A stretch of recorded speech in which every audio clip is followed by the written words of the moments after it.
C'est un collège spécial mis en place par le ministère de l'Intérieur un mois avant la fin du mandat des membres du bureau. Le collège spécial choisit son président par consensus dans les 48 heures qui suivent sa mise en place.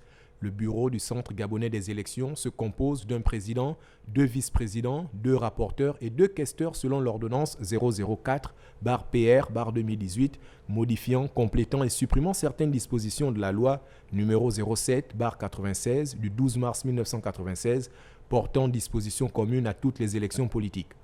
Au sens de la loi, le président du CGE est élu par un collège spécial constitué pour la circonstance à parité de 5 représentants désignés par les partis politiques ou groupements de partis politiques de la majorité et 5 de l'opposition légalement reconnus sur la base d'une liste établie après appel à candidature. À défaut de consensus, le président et le secrétaire sont élus dans les 48 heures à bulletin secret, à la majorité absolue au premier tour et à la majorité relative au deuxième tour, et en cas d'égalité des voix, l'élection est acquise au candidat le plus âgé.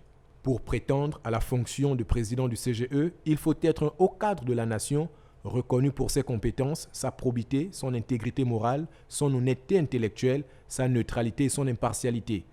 Selon cette loi, 60 jours au plus avant la date de toute élection politique, le Centre gabonais des élections met en place des commissions électorales locales. Ce délai peut être ramené à 45 jours en cas d'élection partielle des députés ou des membres des conseils locaux. On parle de commissions provinciales, départementales, communales, de commissions électorales de district le cas échéant, ou encore de commissions consulaires électorales en cas d'élection présidentielle ou référendaire.